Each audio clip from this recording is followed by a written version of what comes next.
As you may know, Richard and Rosemary raised 5 children.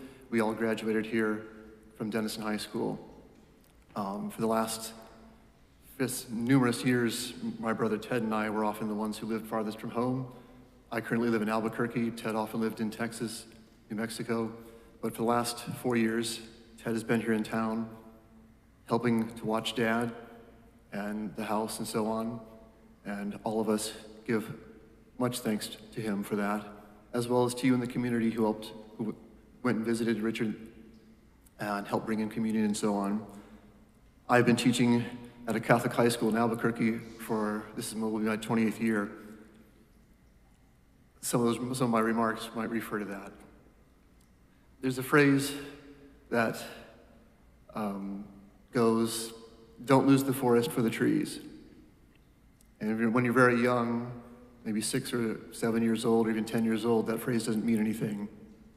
But as the older you get, you realize, okay, little things sometimes you focus on don't really matter.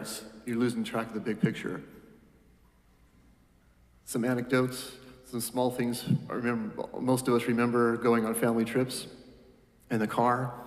It was the days before the internet, before cell phones, before Google Maps and so on.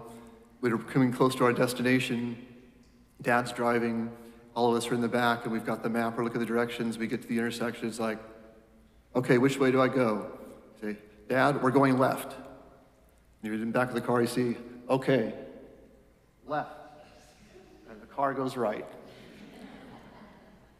Dad was never a social butterfly. It wasn't his forte. When Mom died 4 years ago, he needed a doctor's appointment, and all the 4 brothers all took him to the doctor. We all wanted to go with him. And we ushered him around and so on, made sure he was taken care of and so on. And one of the nurses came up to Dad and commented, "Oh my gosh, you have 4 such lovely 4 sons. They're so gentlemanly, they're so polite." And Dad looked at her and said, "They must get that from Rosemary."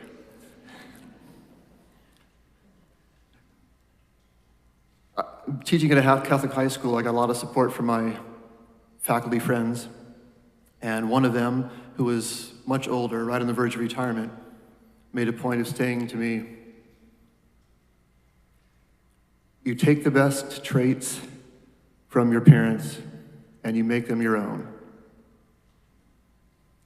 There are several traits of Dad that I will briefly talk about, some of them minor, but some of them very important. One thing for me personally, Dad was a fantastic card player, and I appreciated that so much. Very skillful, things like bridge, spades, intelligent card games that require a lot of skill.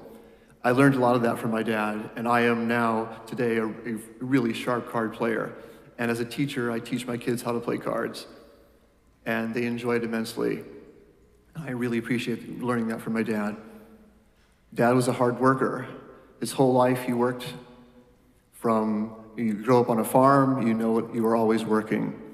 He worked selling newspapers, he worked at a dairy, and then eventually his lifelong career of being a medical technologist. He wasn't just a worker. One of the things he also believed in was being good at what you do. And he was excellent at what he did.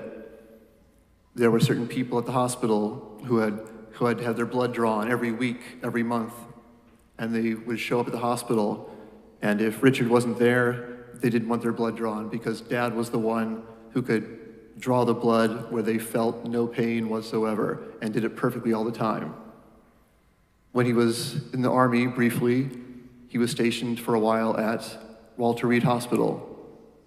And at that particular time, the place he was in and the position he had, if the President of the United States had a problem and needed blood drawn, Dad would have been one of the ones who would have done that. He was very devoted to his wife and family. We were never wealthy. When we were in school, we had reduced price lunches, but it was Dad who was always there, the provider. Put money away for the kids, make sure everything is taken care of. Somebody needs glasses, somebody needs braces. We have enough kids, we have to expand the house. Save, make sure the money is all there. It's not for mom and dad to take a vacation somewhere. It's not for mom and dad to go enjoy themselves. It was always make sure the kids are taken care of.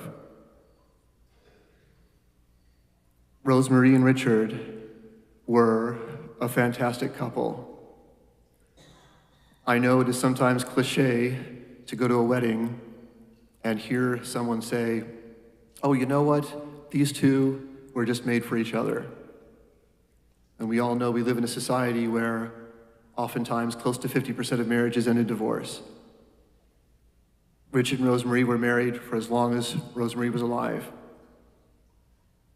They were truly, and all the people I've ever met in my life, all the couples I've met, I can honestly say I've never met a couple that was more made for each other than my mom and dad. When mom died 4 years ago, it left a hole in dad's life because they were always so close to each other. And even 2 weeks before his death, we had a note from George saying, oh, dad caused a little bit of a scene at the nursing home. He was out in the lobby and he was waiting for mom to pick him up. This morning, I remember at mom's funeral, after a few sunny days, mom's funeral day, there was some light rain, a little bit of fog. This morning, when I looked out the window with the heavy fog had rolled in, I couldn't help but think, well, Dad, the fog has rolled in. Mom's here to pick you up.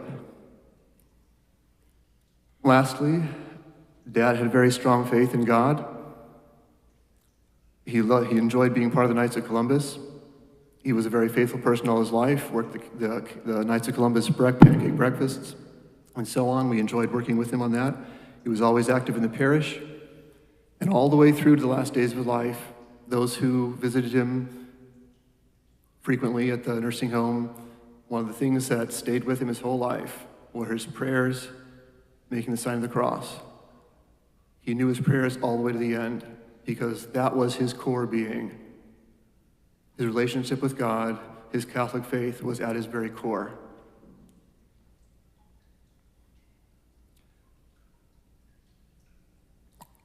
One of my colleagues at school lost her mother and then lost her father a couple years later, similar to what we're experiencing now. And I asked her, is this worse? Do you feel worse on this one? And she said, yes. And I said, was it because you were closer to your dad, or is it because this was the second parent? And she says, it was because of the second parent. We've lost both parents, and you kind of have a feeling that you're alone now. And I think, talking with my brothers and sisters, a lot of us actually feel maybe a little bit happy because Dad and Mom were so close. I'm happy that Dad is back with Mom now. Taking the best traits from your parents to make them your own. Many of Dad's traits, I would say I have. Everyone at my school would say I'm a hard worker, I do the best I can, and so on. But if there's one more thing I could take more strongly from my dad, it's the fact that he was a very selfless person. He didn't live his life for himself. He lived it for his wife and his family, and they were paramount in his life. It wasn't about him, it was about those who were close to him. So if there's anything I can do to improve my own life, it would be to take that trait from him and make it more of my own.